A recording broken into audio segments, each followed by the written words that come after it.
We now have a variety of ways of imaging coronary stenoses. We have almost too much information sometimes. We have beautiful pictures, beautiful colours. And top right, we have our old friend IVUS. You remember him or her? We are perhaps influenced by fashion. I made the statement, cardiologists are influenced by fashion, but perhaps not fashionable. And looking out from here, perhaps I was right. So I contend that perhaps intravascular ultrasound may have been slightly overlooked in the last few years. Why is that? Is it just that something new has come along? Is OCT just a little bit more fancy and perhaps we just like those new toys, those new devices? Is it that we've just forgotten that actually intravascular ultrasound has got some data? Well, what I'd like to show today is that intravascular ultrasound really has a lot of data and some new data which I think can influence your practice, and that perhaps we need to reconsider intravascular ultrasound and get back our old friend into the lab. We really know when to use IVUS. We know when to use it before we start. We know how to guide our intervention, and we know what generally to aim for when we do it. That's really less of a problem. What I'm going to look at today is these 4 trials, ADAPT-DES, IVUS-XPL, the ultimate trial which was presented at TCT last year, Syntax 2, the IVUS interrogation, and then some data from Excel in the left main, and then give you a snippet of extra insight into the new technology of HD imaging that Boston have with their new console. ADAPT-DES is a big trial, 8,500 patients. 3,300 patients have an intravascular ultrasound with 2-year follow-up. This is a big undertaking to do a trial of this size. And we see significant impact of intravascular ultrasound on hard endpoints, definite and probable stent thrombosis, and myocardial infarction. These are not soft endpoints, these are hard endpoints, and you can see the benefit of intravascular ultrasound imaging on outcome. We also see that probably the more complex the disease, the more benefit you get from imaging. And you can see that in a tiered fashion here, the yellow on the left favouring intravascular ultrasound, the red to the right favouring just angio. It's all on the left. Intravascular ultrasound is beneficial across the piece, but particularly perhaps in the more complex disease. How did it change people's practice? Well, as you see, they went on to use a larger size balloon, higher pressure, they corrected under expansion, they corrected malposition. Occasionally, they put in another stent. So it guides our practice when angiography perhaps was falsely reassuring. The IVUS-XPL study looked at 1,400 patients. Again, another big trial, 1-to-1 randomized to intravascular ultrasound. Clinical endpoints, 2.9% with IVUS, 5.8% with angiography, highly clinically significant. And if you look at the curves, once again, you see probably a divergence as time passes with a significant impact when we reach the target IVUS criteria that we aim to achieve on the right-hand panel there. And the IVUS-guided stent implantation was associated with a 2.9% absolute risk reduction and a 48% relative risk reduction in the 1-year MACE, compared with angiography alone. Ultimate, 1,500 patients. Look at the size of these trials. 700 patients with intravascular ultrasound, comparing intravascular ultrasound versus angiography. Same sort of curve. Significant impact in the first few days after the procedure, but probably divergent curves when we use intravascular ultrasound to guide our stent implantation.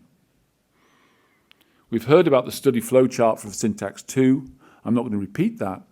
And we've heard that in Syntax 1, we only used IVUS in a very small number of cases. There's a good reason for that. We were really busy putting in stents. We put a lot of stents in Syntax 1. We didn't have any time to take pictures. And perhaps we didn't really realize that we needed to take pictures. In Syntax 2, intravascular ultrasound usage was performed in the majority of patients and in the majority of lesions. Further analysis of the Syntax 2 IVUS data was published this year in CCI, and it shows the distribution of the lesions and the benefits of achieving a target final MLA or a highest tertile MLA of greater than 6.7. And if you look at that carefully, within these data, a target MLA of 5.2 came out as a differentiating threshold. What about XL in the left main? Well, we've heard a little bit about XL earlier on. We know that in XL, IVUS was used per protocol in about 70% of cases. And once again, it does seem to have guided intervention, and there is a signal about how IVUS seem to improve outcome. I'm going to come back to that, but just to emphasize to you, if you do an intravascular ultrasound, you do need to look at the pictures. So this is from the XL data, and we looked at the pictures in the core lab and showed that actually there were a number of cases with stent deformation. So we'd taken pictures of the stent being deformed and then done nothing about it.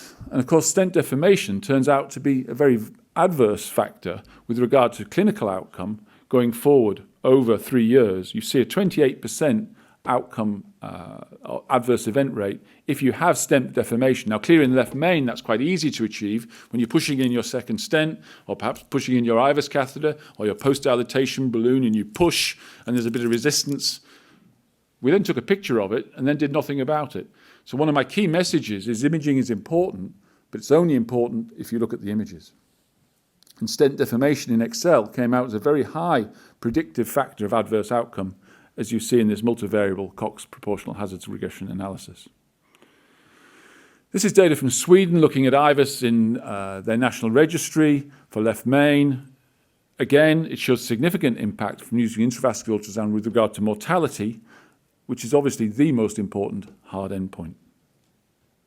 All that data's fine. What about this new stuff? What about this nice new kit that you told me about?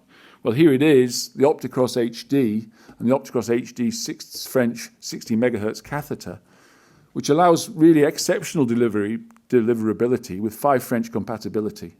We've got an enhanced spectrum width and pictures which really are very crisp and really very nice with these new catheters, and very comparable with the new kid on the block, OCT.